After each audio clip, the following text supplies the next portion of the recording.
You're listening to the My Simplified Life podcast, and this is episode number 264. Welcome to the My Simplified Life podcast, a place where you will learn that your past and even your present don't define your future. Regardless of what stage of life you're in, I want you to feel inspired and encouraged to pursue your dreams, simplify your life, and start taking action. I'm your host, Michelle Glogovac, author of How to Get On Podcasts, the podcast matchmaker, and CEO and founder of the MLG Collective. I'm excited to share the stories and life lessons of changemakers and authors with you while taking you on my own journey. This is My Simplified Life. Hey friends, welcome back to another episode. I'm your host, Michelle Glogovac. Before we dive into today's interview, I want to issue a trigger warning.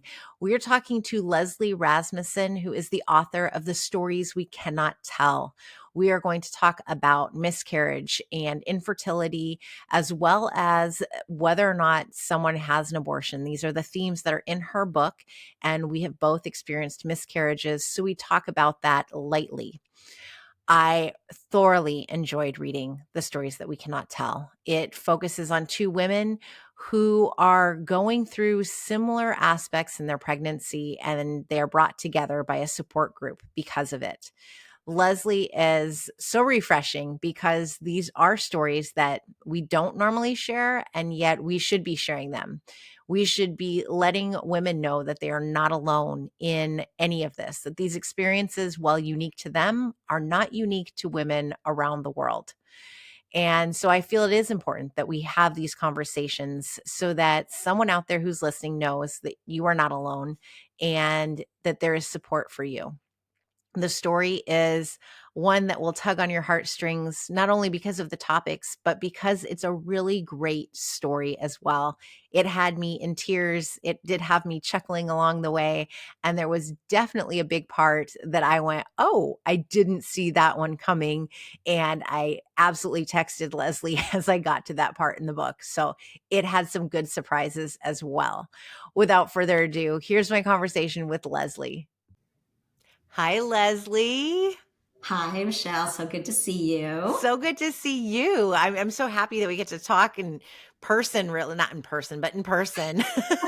No, kind of Zoomy person, kind of in person. I'm looking at you, so that's a person. I know it's more than what it has been, but I love it. I loved getting to read your book and getting to know you and our message exchanges. So I can't wait for us to dive even deeper today. Yes, Can same you here. can you introduce yourself to everyone, please? Sure. I'm Leslie Rasmussen. I go by Leslie A. Rasmussen on my books, and I'm an author. I started as a TV writer many years ago and stopped when I had my second son because the hours were crazy. I've written over 20 essays for Huffington Post and other online sources. And my first book is After Happily Ever After, and my second is The Stories We Cannot Tell. And I just finished my third book, which has a name, but I'm not going to say it yet. Oh, that's exciting. Then you're going to have to come back for the third book. Oh, I can't wait for that. I loved The Stories We Cannot Tell. It was too close to home. I know, for a lot of us. Yeah. Can you share a little synopsis of it without giving away any spoilers? I don't like to give spoilers, but we want everybody to want to go read it. Sure. It's not a political book at all. It's emotional and compassionate. It's about two women who don't know each other. One is married and Jewish, and one is single and Catholic. And they both end up pregnant, and they end up meeting in a support group when they find out that there's something very wrong with the babies they're carrying in their second trimester. And they bond and they go through all these decisions and how they affect their relationships and what happens to them and what their decisions are. And it also shows relationships between the love interests or the marriage and how those affect them.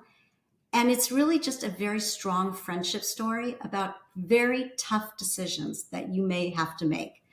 And so that one is a woman's book, really. It's really for women. The other one that I wrote is for anybody. But I really wanted to deal with women's issues, especially around infertility and pregnancy, because like the book says, a lot of us don't tell our stories because we're embarrassed and we don't want people to know what we went through.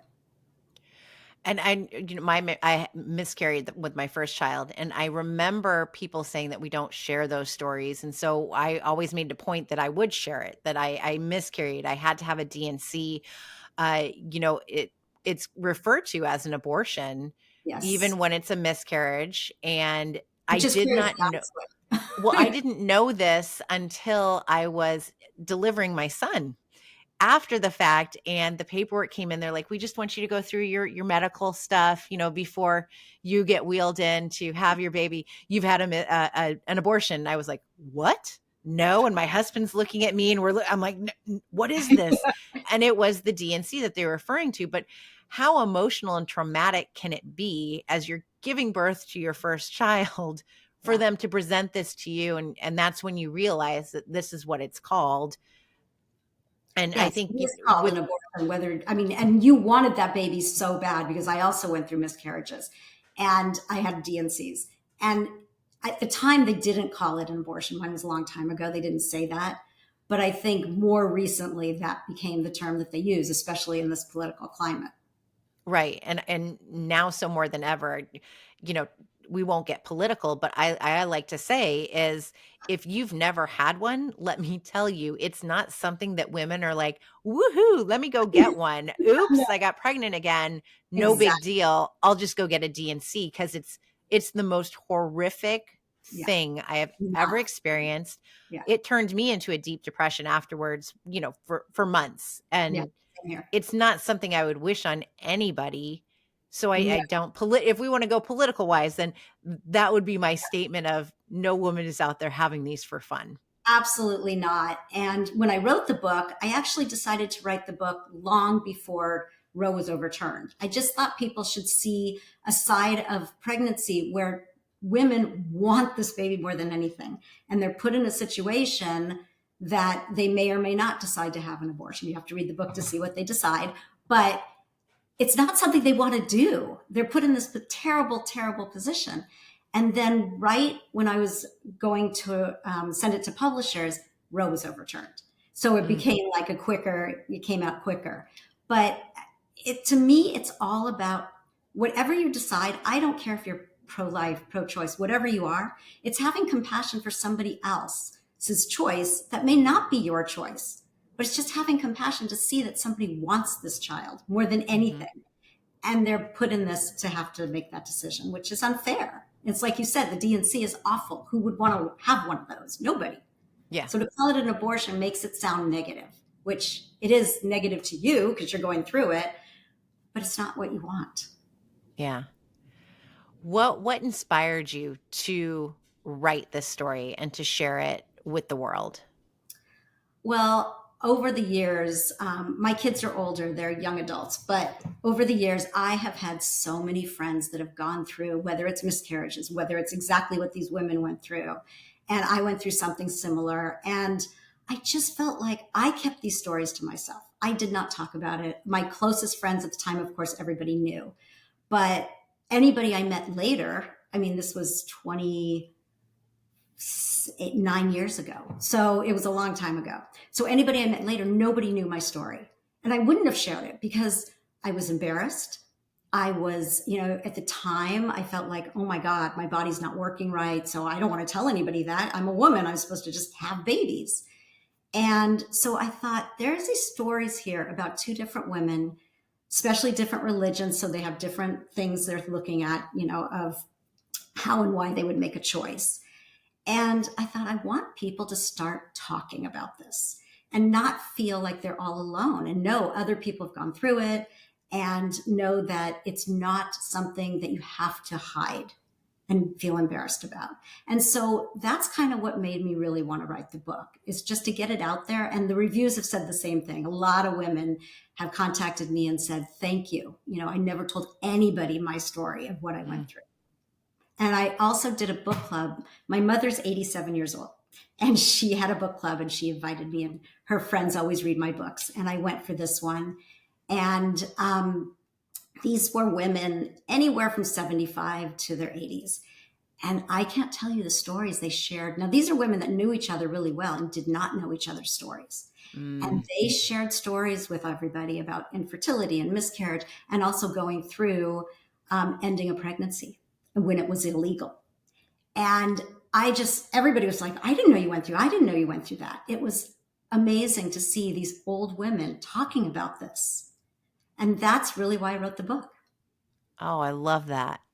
I love that you got to witness really the whole reason why you did this. You were able Yes. to witness it firsthand. And Every time I do a book club, there's somebody in that book club that says, you know what, this happened to me, or my wow, best friend, or my sister, or my, whoever. And so, yeah, I got to witness it a lot, which it made me feel good to put it out there. I love that. Let's go before the book. I want to hear more about your career too of TV writing, because I think people will be interested in how different that is than novel writing. It's Take us very back to your different. career. So I went to UCLA, I graduated, I went to work at what was Mary Tyler Moore Enterprises. It's now CBS Radford. And I worked on Hill Street Blues. I was just an assistant. And I was fascinated by the sitcoms. So I would go at the time, not the old Bob Newhart show, but the second Newhart show, Newhart was filming. And I would go and sit and I started to meet the writers and start to talk to them. I just thought it looked like fun. So I would sit in my office at Hill Street Blues, which was a drama, and I'd started writing sitcoms. And eventually, one of the writers that was on Newhart moved to a new show. And she was sort of my mentor. And she took my script to her agent that I had written, and he really liked it. And so she got me my first script on her show. And so I did that. And then I just went on I did Roseanne, and I did the Norm Macdonald show, and I did a show that Drew Carey was in right before Drew Carey. It was a different show. And I worked with Burt Reynolds on Evening Shade. I worked on a whole bunch of shows, and I loved it. I loved it. It was so different though than writing a book, because writing a book, you're completely alone. I mean, Hmm. you're in a room and you're writing, and you don't have really anybody to bounce your ideas off of. I will bounce them off my husband because he's an executive producer in television, but it's still, I'm alone writing all the words. And in TV, you have a whole group of people. So if you get stuck, you go to them. Or if you want to just talk, you go to them, and you work out the whole outline in a room with people. Then you write it. Then there's rewrites. And so you're always almost being mentored or helped in some way by somebody who's, higher up than you. And so books were way harder.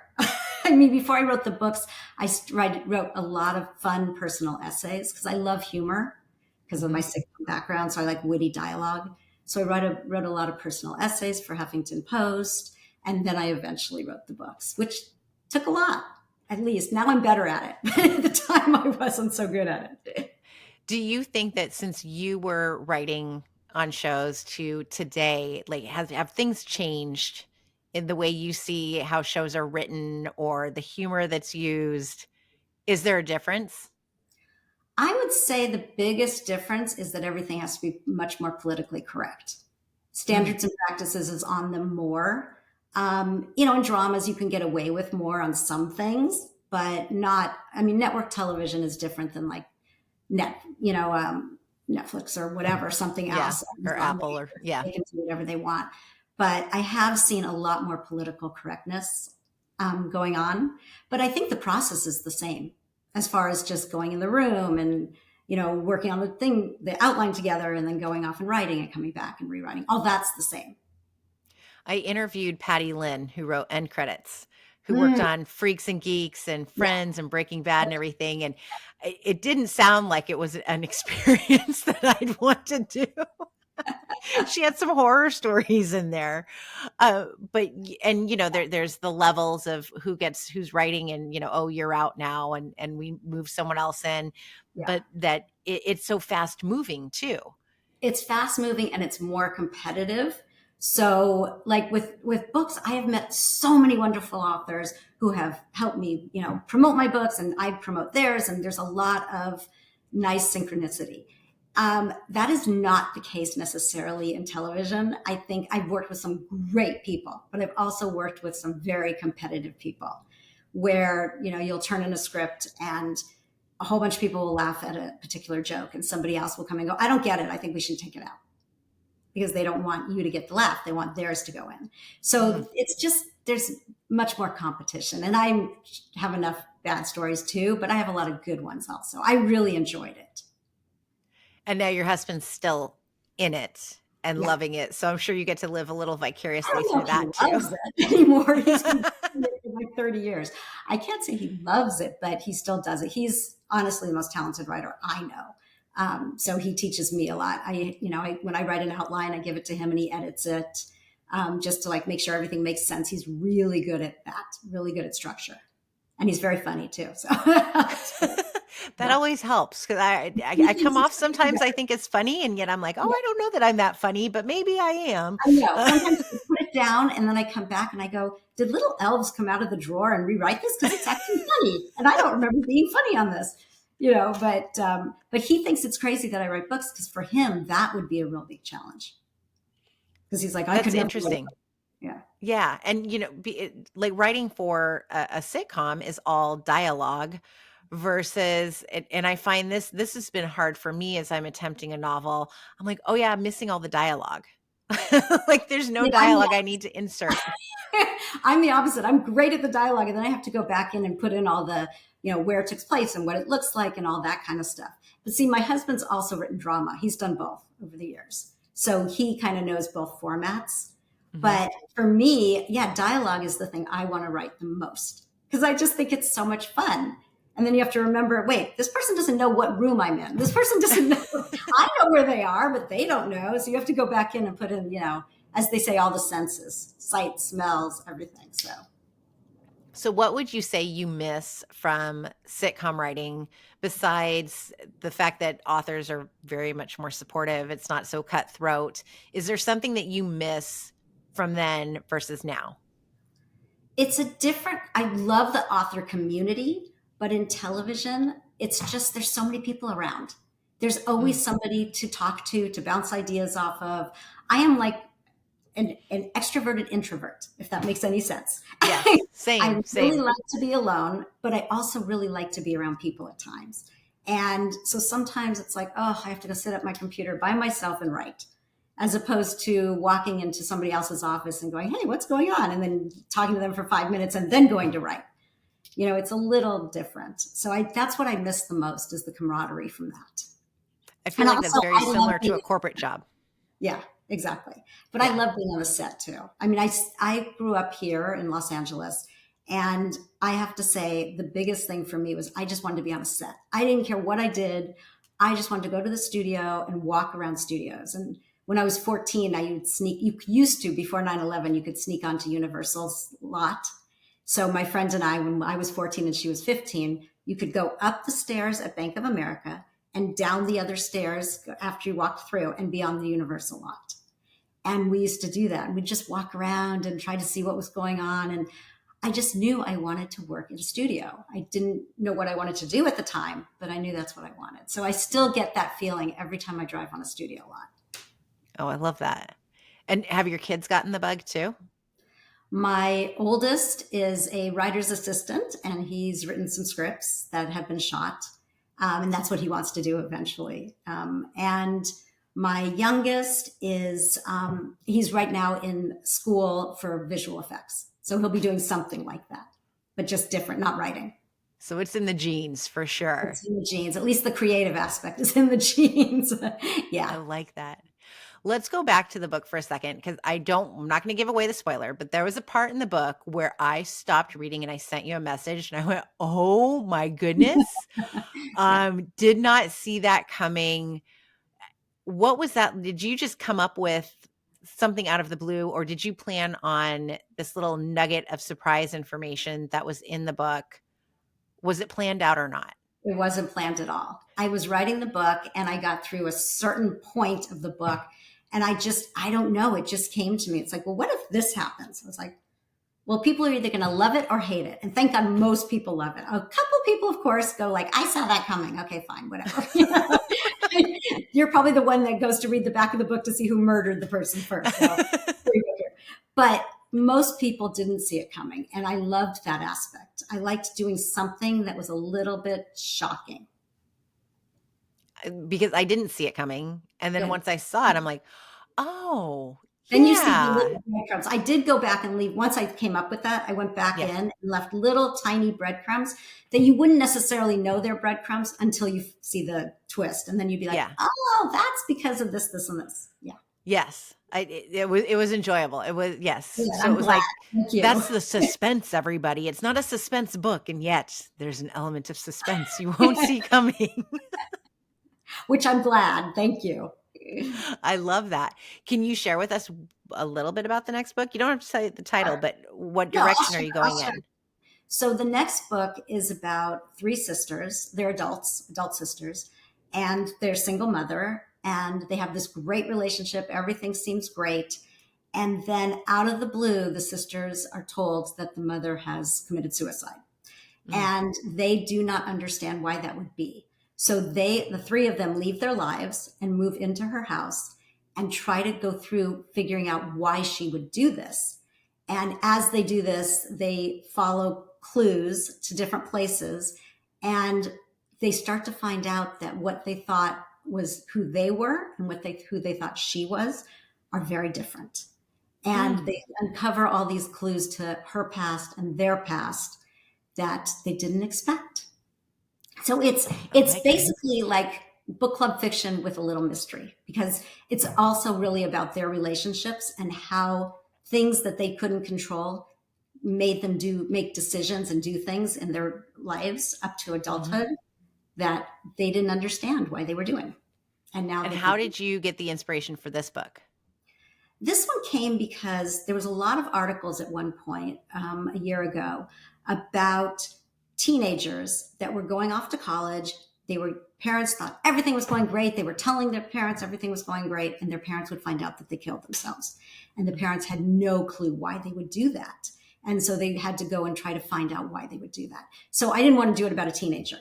And the suicide is not, that's not what the book is about. The book is about the past and figuring out what these secrets and lies were. But I just thought, that's an interesting thing, because there are people that do that. And you, to find out why, you have to really go through and figure it out. So I love that's, that your books are all so very different.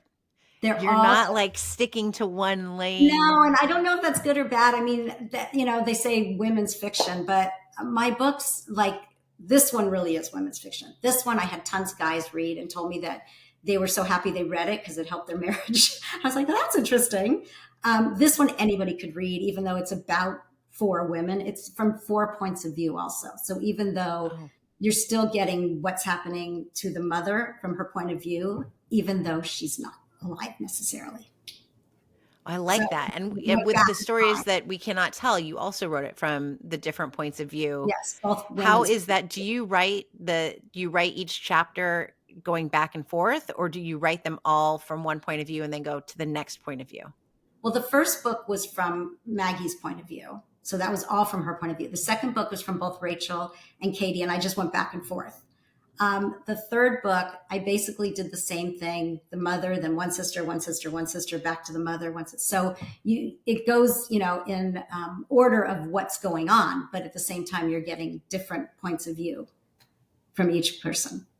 I love and this. their And and their how, lives, because I also wanted to go into each one of their lives, the sisters' lives, so you can understand the decisions that they made in their lives and why they made them once you find out what really happened.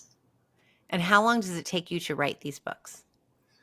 It depends. The first one took me 4.5 years. The second one took me just under a year, and the third one probably took about that too. So, and I'm just working on an outline for the fourth, but that Oh, one's yeah, taking a more to little bit come. I love longer. it. That was taking a little bit longer because I've just been so busy that I have to just like focus, and like sit down and get through it. Well, once you write one, then you have to promote it, and while you're promoting it, But you're that's obviously exactly writing on right. the next Yes. one. It's And then the it's third nonstop. one, getting it proofread, and I'm getting it, and edited and all that stuff. So you're still concentrating on every book, and I'm promoting those too. So it's a lot. It's a lot of Yeah, time. it's never ending. I get So, it. and promotion's way worse than writing, but you have to do it because otherwise people don't know who you are. so you have to like get your name out there.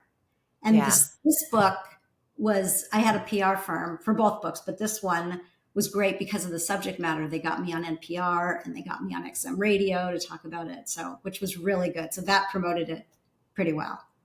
And it shouldn't be going anywhere because this is a topic that continues to be on Exactly. everybody's mind, in the Exactly. news.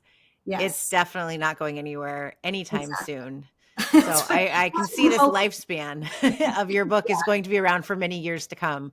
Exactly. And that's why also the book takes place about second term terminations, not first, because first a lot of people have done. And I felt like I haven't really seen a lot of second term where there's Hmm. something maybe wrong with the baby. So I thought I'm going to write something a little different than everybody else wrote. I love that. I appreciate that you took this on because it is such an important topic, an emotional topic, a controversial topic. Yes. And yet the way that you wrote the book, you told the stories, it wasn't controversial. It was Mm, truthfully what a woman goes through during these actual moments. It's very real life in a novel form. exactly. And that's what I really wanted. I didn't want it to be political at all. The publisher asked me to put in one line since Roe was overturned.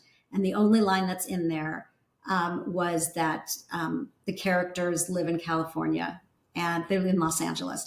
And it's just one line that just says, well, something about the Supreme Court overturning it, but since you're here, it's okay. And that's Yeah. it. So I wasn't even going to put that in, but the publisher said, I really feel like you need to put that in. So like, okay, fine. So And being in California, I get it. We're grateful exactly. to be here right now. I know. So grateful. Yes, exactly. Well, Leslie, I appreciate you so much for writing this important book, for talking about stories that aren't being talked about, and for coming on the show. Can you share where everyone can find you and buy your books, please? Sure. You can buy my books anywhere books are sold, Amazon, Barnes and Noble, anywhere. My website is lesliearasmussen.com. I'm on Instagram at Leslie R. Author, and I'm on Facebook at Leslie A. Rasmussen Author. And you can follow me. I'm on BookBub, I'm on Goodreads, I'm everywhere. I love it. I love it. Thank you so much. Thank you, Michelle. This has been so much fun. I'm so glad we got to talk. I loved getting to know Leslie, hearing her backstory and what she did before she started writing her novels. It was incredible. And I hope that this conversation serves as an example to all of you that we do need to talk more. We need to share our stories and to help other people by sharing our stories. I think it's the most important thing that we can do. And it's what I strive through in this show every single week. Thank you for joining me. And remember to share your stories. Someone needs to hear it. And I'm definitely listening as well as others.